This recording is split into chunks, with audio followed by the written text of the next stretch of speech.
Alright, inmendham video. Yay. Economics. Modern Mystic is sort of glanced at the subject. I should play some of his video, but this technology is barely working, so I won't push my luck. But anyway, he's talking about the economy and being very complicated. And he's doing it in the context of, I suppose, this idea of a basic income thing that the liberals like to talk about. Which I am one of, generally speaking. And he implies that somehow it might be a good idea, but it will never get off the ground because nobody can understand economics, and therefore no one will understand properly how it could work or something like that. And too many naysayers will say no and blah, blah, blah. Some kind of general theory like that. His general theory is that the world can't change and nobody can change the world, and the trends are unstoppable and nothing, blah, blah, blah, futility. So just, get yourself a plant and take care of some simple things. Just whatever. Pet the kitty. Reduce your life to something simple and just become content to be a simpleton. And it's just such a crock of shit. Clearly, history sort of teaches that any kind of character can show up at any moment in history and cause all kinds of strange vibrations, so to speak, that will fuck with everybody's head, and the world will change dramatically because stuff comes into them, and the stuff that comes out, like they kill the right people or do whatever, works out very well in terms of causes a whole bunch of cascading snowball effects. A bunch of butterflies go all wacky, all fly crooked. Yes, and the world fucking changes. So there's nothing about the system that can't be changed.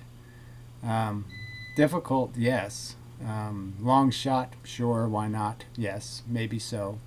But it's just complete defeatism to go into the project with this idiotic notion that it can't be.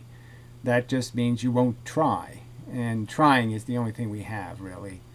And to waste the opportunity. If it was there and all this guy is doing is talking people out of being inspired to do something or being the difference because he thinks most of the people can't be. So it's like somebody raising or talking to a kid and saying, some kid who wants to be an Olympic champion or something, and he says, oh no, you can't do it, and here's the odds against it, and you're fucked, and give it up. And he would have been the greatest ever, blah, blah, blah, blah, blah. And you just talked him out of it because, you point out that, it's going to be work, and, you might get killed trying, and it's just not worth the trouble, and blah, blah, blah, blah, blah.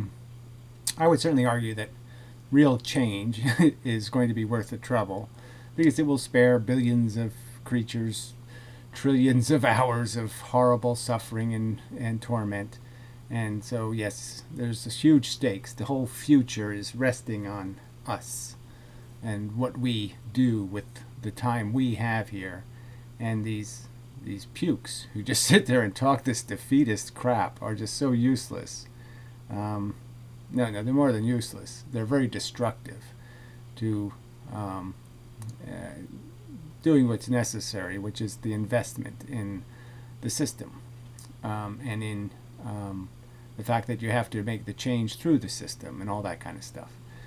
So this all has something to do with the economy. It has something to do with this whole idea of wages and all these things that need to be improved for the human condition to improve, and what are the real problems that exist in the world, and can some of them be fixed, and some of them are deeper than just the economy, but I'm just saying a lot of them, it just has to do with this, the games played with money by a tiny percentage of the human race, and that they're consuming like invidious or insidious viruses or bugs, parasites. They're sucking the blood out of civilization for just the trivial purpose of claiming themselves king of the world and squandering its resources and the value and the investments.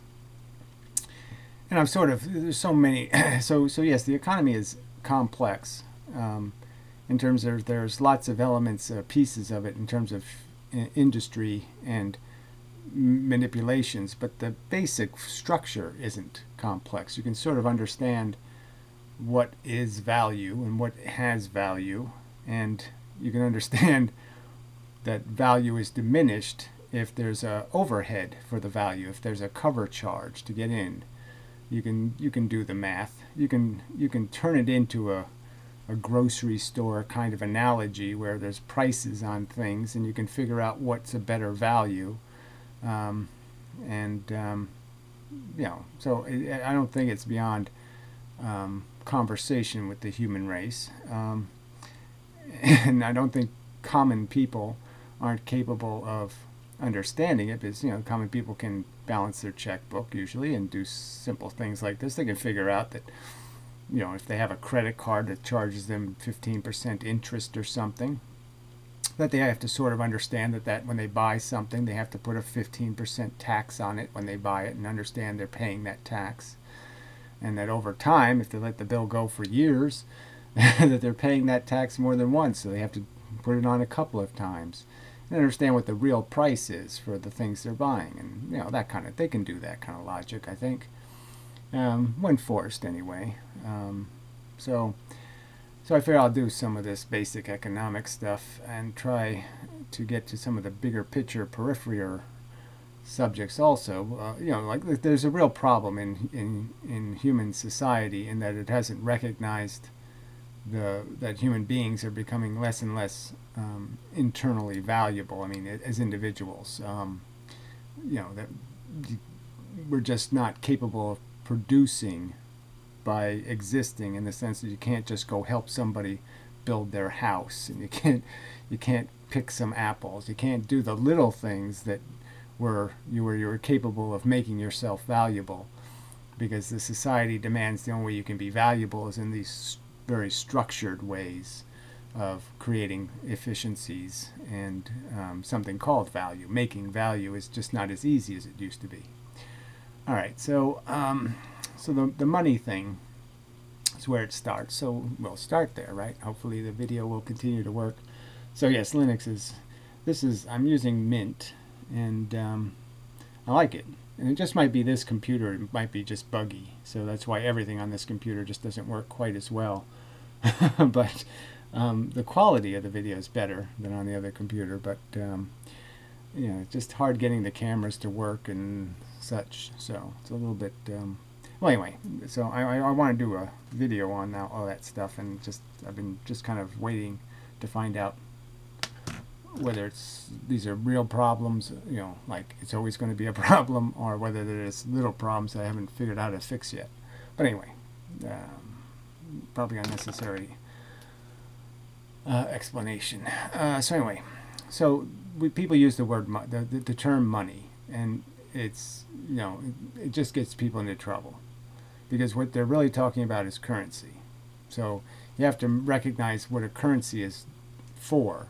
Is just to create an instant piece of value. Like you could compare it to a commodity like a Van Gogh. You could say a dollar bill is like a Van Gogh. It's like an expensive painting. There's only a few of them. They're limited supply, and they have a pretty reliable value. They're not going to go to nothing tomorrow or anything like that. So it's like it's a commodity. It's like it's a real thing, but it's just used for one thing, and that is to make transactions. To be able to say, here's a piece of thing called money that has universal value.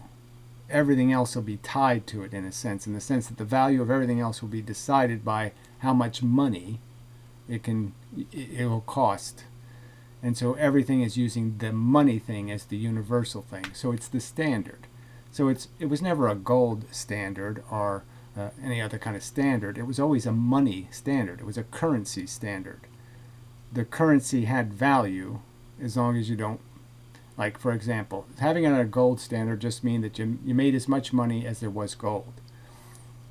And the only thing that made that make sense is the limited supply of gold. So you couldn't make extra money. Now clearly right now they limit how much money there is. And you have to understand that money is really cash. Money is cash. See, everybody thinks money is any claim. Any IOU is money. any stock, any bond, any debt. Owning a house is money. They think everything is money, and money isn't an IOU. Money is something better than that. It's a first claim. It's a best claim on value. So you think of it in the terms of,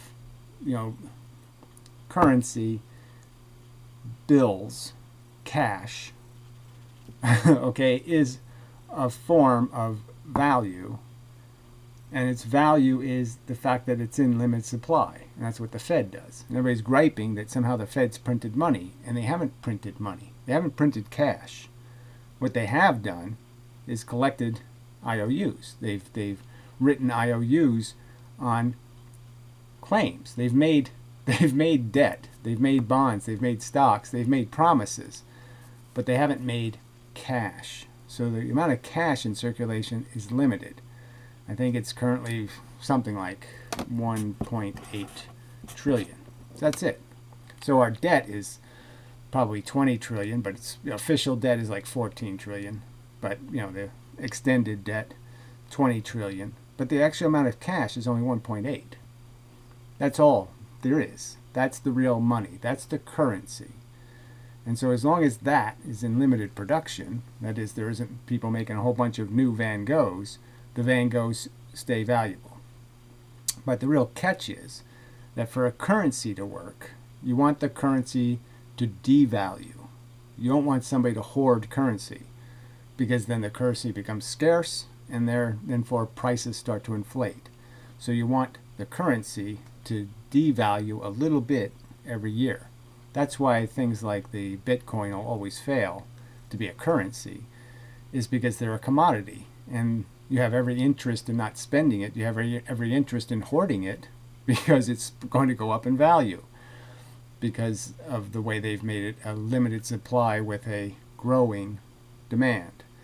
And so that can't work as a currency. Because currencies, you want it to be useful to buy, to always have value, but never have enduring value, in the sense that it doesn't gain interest. It doesn't get more valuable if you hoard it.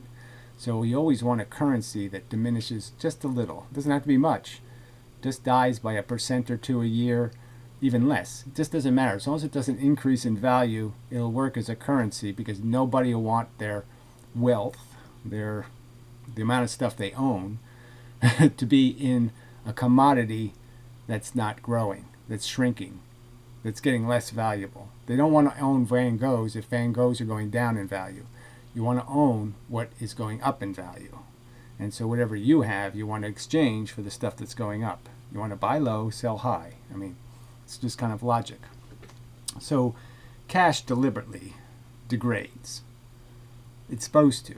That's its function. It wouldn't be cash. It wouldn't work as cash if it got more valuable, because nobody would use it for transactions, because you'd always want to keep your cash, because your cash is more valuable keeping it than getting rid of it.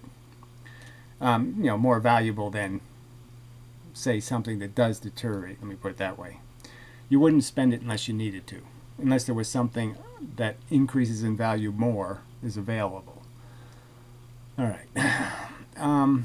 So that's one thing to understand, is that money isn't all the other stuff out there. So stocks, bonds, debt, they're all IOUs. They're not real value. They're not stuff, or assets is a tricky word, right? I could say assets, and people would think, well, my stocks are an asset. Well, they're not really an asset. They're a promissory note. they're a claim on money. They're not a claim on value. So they have a price tag, but that claim is only as good as the people who are backing it up, so to speak. And it's not the money itself that backs it up. So the problem is, when all this fails, then they will actually be printing cash. But they haven't been printing cash. And the mystic he doesn't see any distinction in these things. But there's a huge distinction, because the Fed keeps track of the cash. And that's the only thing that matters to the Fed. And it's the only thing that really matters to the function of our currency, is that you don't print cash. Because as soon as you start printing cash, then cash loses value. Then the associations between things and how much cash you need to buy them, that's how you get inflation. So the reason why there hasn't been inflation is because they haven't printed actual cash. They've printed fake instruments, promise IOUs that look like cash. A bond can look kind of like it. It says this is worth cash, but it's really not. It's a promise. It's an IOU. It's just different. It's a different form of claim.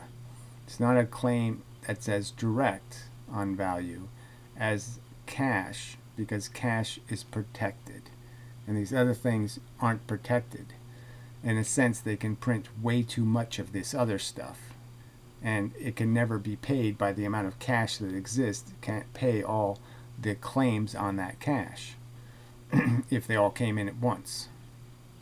All right, so let's see how to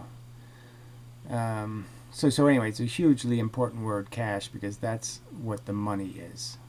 Because that's the stuff that's in short supply. And what's in huge, abundant supply are bonds. So the government's printed 15 trillion of direct pieces of paper that say you're entitled to cash. And so they obviously have 15 trillion couldn't be paid by all the cash the Fed is that's in circulation. You couldn't even pay all the bonds with that. But the government has the idea of it can collect revenue every year, so it can collect a couple of $1 trillion a year if it has to pay some IOU. So what it does is it pays interest on the bonds and just recirculates them. So it's continuing debt that it just pays a service fee on the interest rate, which means that the person's getting some income, some higher value for their cash. So bonds are a kind of cash you do hold because they sort of go up in value. They pay you a dividend. They pay extra. So you get extra back in the end. So when you finally cash the bond out in 10 years, you've collected a bunch of extra money besides getting your money back. So you get your money back plus the extra money. And the government finds it possible to finance this debt. So it spends whatever, $280 billion, I think it is, in direct interest. Okay, so that's interest directly paid to bondholders. Now it pays an interest to other holders also. So there's money in the Fed. So the Fed accounts are basically, the bank accounts there's one central bank, and all the banks are regulated by the rules of the central bank. And the central bank really just keeps track of the claims held by the different banks. So what the Fed does is puts money in their account based on what money they give them back. So the banks take in, part of the function is the banks take in the money that gets ruined, and the Fed gives them new money for their old money. And part of that process is why there is a central bank, is that the banks can say, this money's shitty, give me new money, and so they'll make an exchange.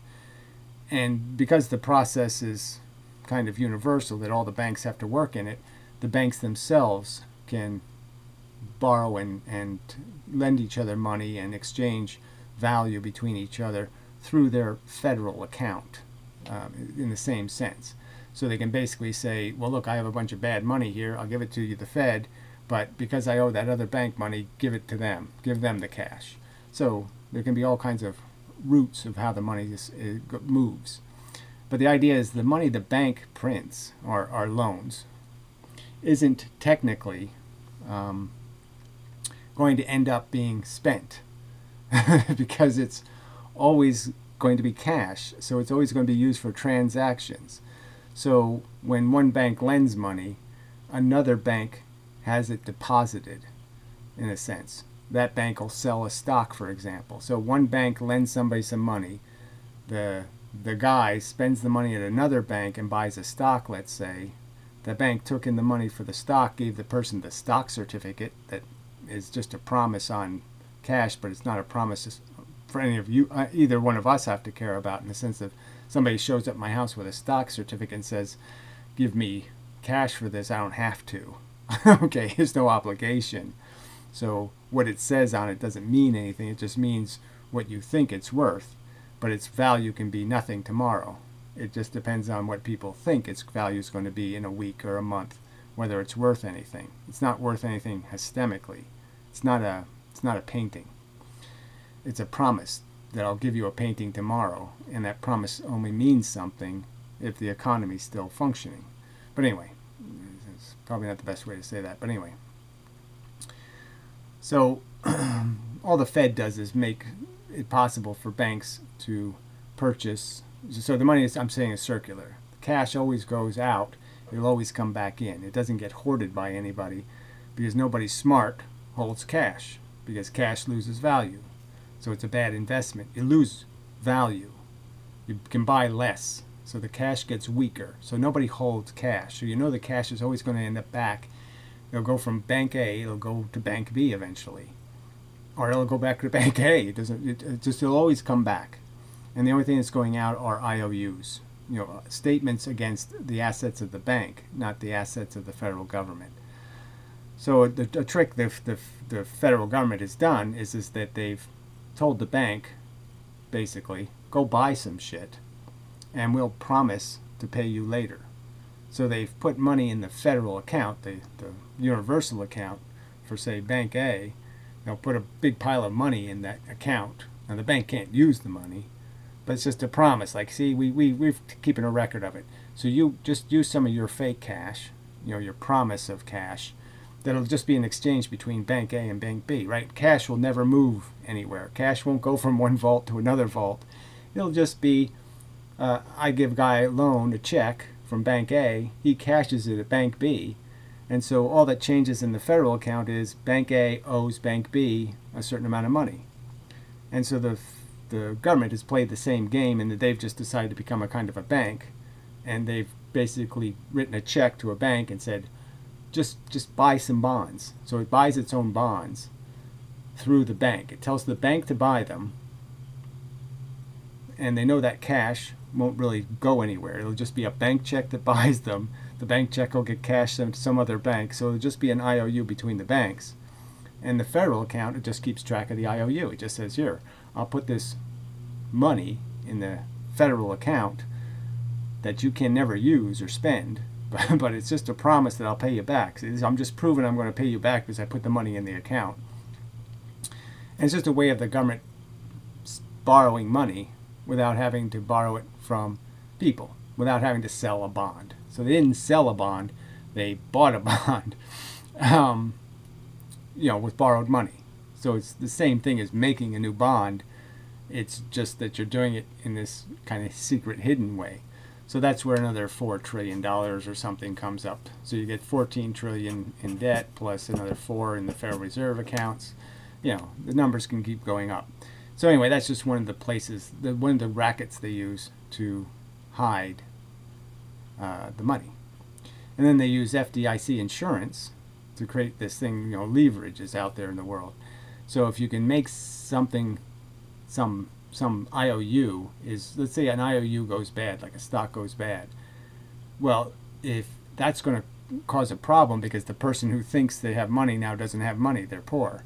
So they're not part of the economy anymore, and that kind of thing can cause other people to go bankrupt. So if one person goes bankrupt and he doesn't pay his bills, then all the people who are hoping to get paid by that guy, they don't get paid.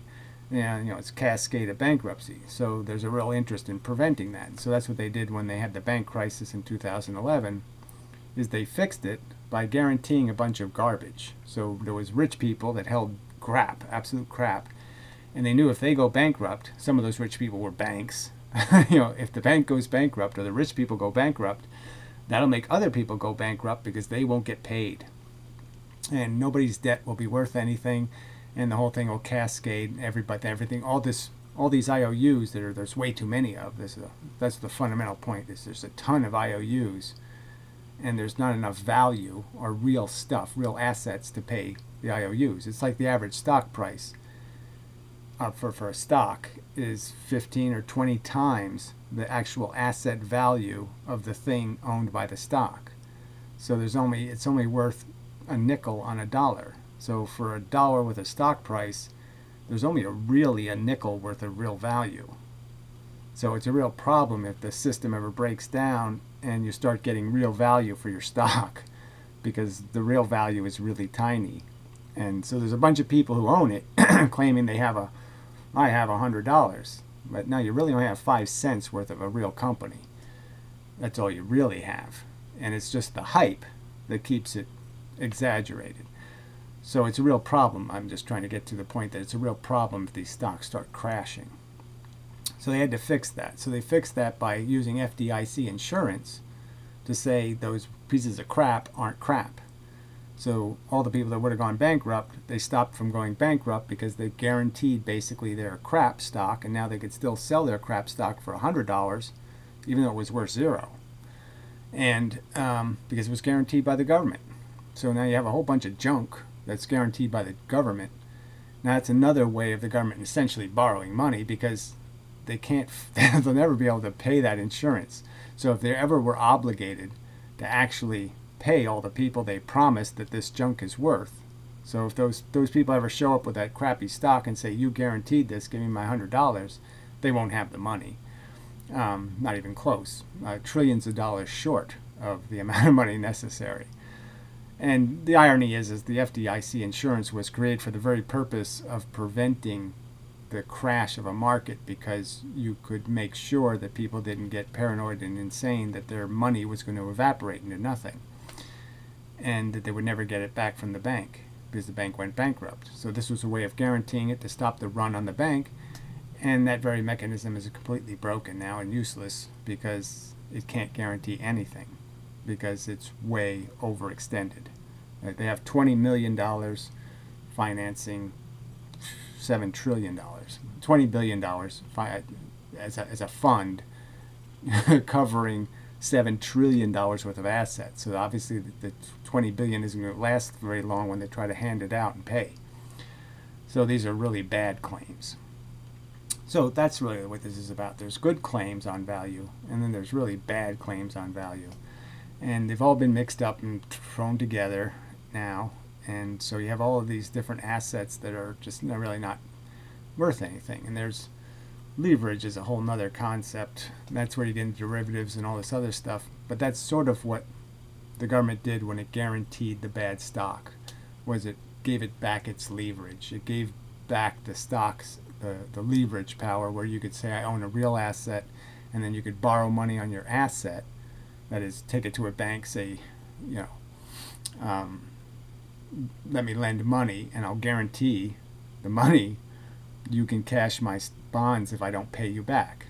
So you can borrow money at one rate, 4%, and then buy a stock that might be going up to 10%.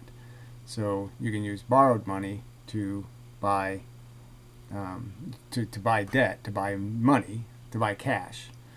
So you can use one IOU to guarantee a new loan that you go out and buy more assets with.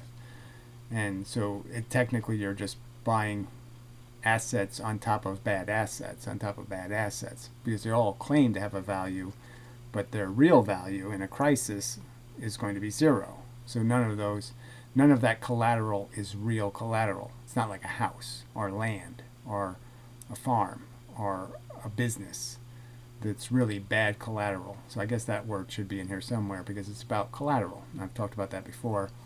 That that's what makes the difference, good collateral versus bad collateral.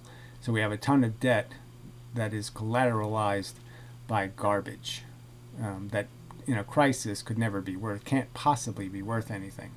See, the real trick is obviously nothing can be worth anything if they have to print cash. So if the government gets stuck and has to pay the bills, you know, it's going to have to pay people Social Security, and it's going to have to pay just the regular government employees. It's going to have to pay their salaries. It's going to have to pay a whole lot of stuff. And if there's all these claims on money, like everybody's coming in saying, I want cash for the value, you promised it was worth something, these bonds, like even just the bondholders all showed up and said, give me cash for the bond. That's $20 trillion that the government have no way of having, so they'd have to print the cash. And once they start printing it in real cash, then everybody knows there's more Van Goghs on the market, and they know their Van Gogh can't possibly get more valuable now. It's going to get less valuable because there's more Van Goghs being made, and so cash won't have any value. And therefore all the people getting paid in cash will be saying, why pay me, because it's not worth anything. And then you have the Germany in 1925 thing, or whatever year it was, where a loaf of bread's $1 million. Or even the Japan thing, where obviously they had the same thing happen, where a yen went from being $1 to being 1/1,000,000th of a dollar.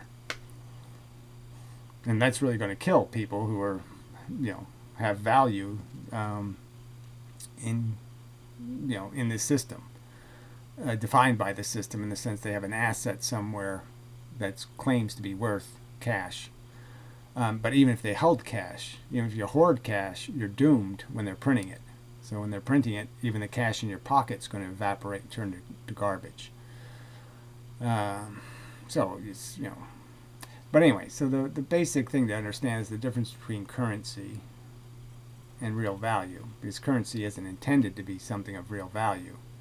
It's just, its purpose is to be a really good claim. That's like the king's claim. That's the first claim that gets paid is the cash claim. All the rest of the claims are, I'll accept a stock if I have good hope that the stock will go up in value by tomorrow or the next day or the week ahead, or it's not going to go down in value tomorrow. As long as I don't think the market's going to crash tomorrow, I mean, I certainly would accept somebody's IBM stock or something.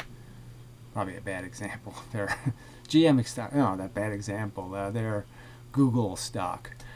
But it's clearly just dependent on the environmental circumstances. So if the market starts shaking and wobbling and going down, then if somebody shows up with a stock and says, well, look, it says it's worth $600, but that, but it's going down. So in 2 weeks, it might take me 3 weeks or 4 weeks to get rid of this thing. So why should I give you money, $600 for it, when by the time I'm going to be able to cash it, it's going to be worth $200? I lose in that range. So that's what's going to happen. Nobody's going to want to buy any of this stuff because they'll know it's going to have a future price that's lower than the price they're buying it today. And that's just stupid. Why would you buy $1 today that is going to be worth 50 cents tomorrow? So anyway, but that's this whole system is just built to crash, in the sense that it's loaded with all these interest payments that have to be paid and the leverage. And I guess the overview kind of thing I wanted to state is that, and it's all caused by the evil, nasty fucking rich. They're the ones pulling all of this interest. They're renting everything to us. They're renting us everything. Everything is just called rent now. It's just, there's no point in calling it anything. We just rent to live. You rent a life. You don't get to buy your life. You don't get to own your life. So it's like the difference between paying a mortgage and actually owning your home. One is just a huge liability of having to come up with the cash every year, and the other is free. And it's just a huge difference in how you live if you don't have that burden of that rent. And so we're renting our civilization from the rich. They're costing us $280 billion in the direct expense, but clearly they've cost us a huge amount of promises made to the rich bankers and the rest of them in terms of FDIC insuring all of their bad assets. That was the real giveaway in the bank bailout. It wasn't the cash they gave them that they got paid back. The real bailout was FDIC insuring a bunch of shitty assets. That was the big free money they got. So that won't be paid back. So we're renting our lives from this tiny percentage of the human race that inherits ownership. And so they have claims on all this value stuff. And those claims mean that they have the authority, essentially, like I said, to rent everything to us. They get their cut out of every transaction, and to grow their assets. And their assets don't have any value if they're in a form where they don't turn them into a debt somewhere. If they don't make you have to rent it, then their asset is a liability. So it's like having wheat in a silo. It's really good if the wheat is forever wheat, but it usually isn't. First, the rats can eat it all, so there's liabilities, and you're much better off, renting it, so to speak, without directly selling it. Where you can get a profit off of it and create debt. So have somebody pay for your wheat with an IOU, a debt, um, you'll make more money on your wheat that way. So that's how. So it's all the claims on money. So I'm just saying the rich have all these claims, and they want to put them in our pockets as IOUs, and then they want us to bid against each other for stuff, so the value of everything goes up, because that makes their silo of wheat more valuable. So if they can force us to outbid each other for everything, they can keep the value of all the stuff they have first claim to, or primary ownership of. They can make their assets keep going up in value by creating all of this debt that we keep competing with each other to buy everything. So it's like an auction. We're competing with each other, and we're competing with each other about how bad a loan you're willing to get. I mean, are you willing to borrow at 7% interest to outbid me? And then I'll go 8% interest to outbid you. And we're just putting ourselves in deeper holes, outbidding each other with borrowed money. And that can't work. So that's where you get all this debt. So the rich people are in debt, the poor people are in debt, everybody's in debt, and is carrying a bunch of these these contracts that really are, in the long run, unsustainably stupid, in the sense that you're constantly paying all of this frickin' interest, and the frickin' interest compounded over time just is inflationary. Just like collecting interest can make you a billionaire, like Donald Trump. Just collecting interest can do that. Compound interest, it can make you a pauper just the same way. It's going to drive you into poverty. The same mechanism making the rich richer is the same mechanism going to make the poor poorer, and make your life more and more difficult, forcing you to work more hours for less claim, less value. So, I mean, that's the overview of the system. We could all live much better lives because actual work would have value, instead of being rich, having, wealth being the definition, and that being inherited, where the real claims on value, that is a salary for wages for work, should be the real thing. That should give you money that's the best kind of money. But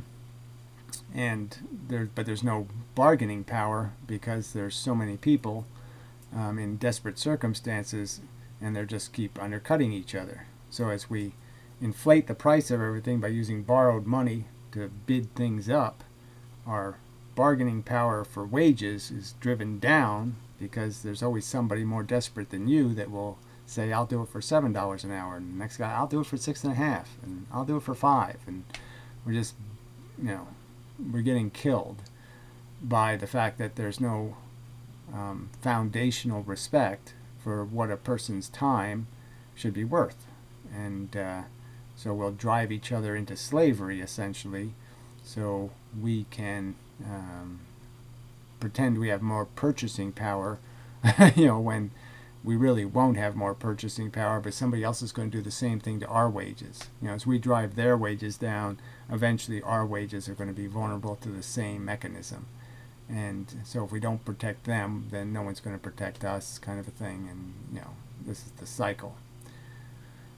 All right, well, let's probably do a part 2, I guess, to better point out how so the real evil of the rich are like the welfare people are just as bad too. So you got two people that are not too good, two kinds of people that aren't productive. All right, it's and it's the people who just have a mouth and say I'm hungry, and they don't produce anything in the world, and I'm probably fit into that category to some extent. And then there's the people who have a ton of wealth, and they don't do any work because they don't have to. They just buy up some crap and diversify enough, and it'll take care of itself, kind of thing. They cannot help but get richer because the market keeps going up, because it keeps getting fed with more debt, especially the federal debt. I mean, the federal debt, see, it's always this jive that the Republicans don't want the deficit to go up. But the Republicans know that when the deficit goes up, they know the money goes into the stock market. They don't know it doesn't go any other place. So as you're making more debt, the markets will go up. It's when they actually finally get fiscally responsible and stop creating deficits, that's when the market's going to go down, because there won't be any money going into the market. It'll crunch the money supply, because most of the money now is these IOUs, the debt money. The debt money isn't the same as the cash money. It's the real point of this video. So what I was getting to? So the rich, so the poor, they consume in the sense that, yeah, you give them some money and they buy food with it and basic infrastructure stuff. They're still a liability, but they buy into the same system that you buy into, which creates the efficiencies of mass production. So at least it's not too expensive. But the rich, they spend the money on complete crap. Luxurious maintained houses and driveways and summer homes and all kinds of extravagant expenditures that are just completely wasted resource. A huge amount of money spent to maintain one, delusional Pollyanna, living in her mansion. Very high maintenance. The rich are incredibly high maintenance. So it takes a ton of resources that they're consuming. They're consuming labor is essentially the point. They consume labor that would be better utilized if it's a lot better for a person to collect a salary building the Hoover Dam than to collect a salary manicuring some rich bitch's toenails. Huge difference in terms of the social productivity. Society gains a hell of a lot more from the guy working on the Hoover Dam than society gains from the polished toenails. And the rich are just everything they spend money on is only creates human comfort for a tiny percentage, a tiny number of people, very low yield for the money spent. So it's very unproductive work. So all the people got paid. Yes, they got paid. That's good. But the work they did was useless and had no social value, and that's bad. Yeah, all right. Well, that's enough. Installment 1. Do some more eventually. So anyway, hopefully this video is tolerably technically adequate. We'll see. Till next time. I expected to do drawing and stuff, but it just didn't happen. So maybe next time.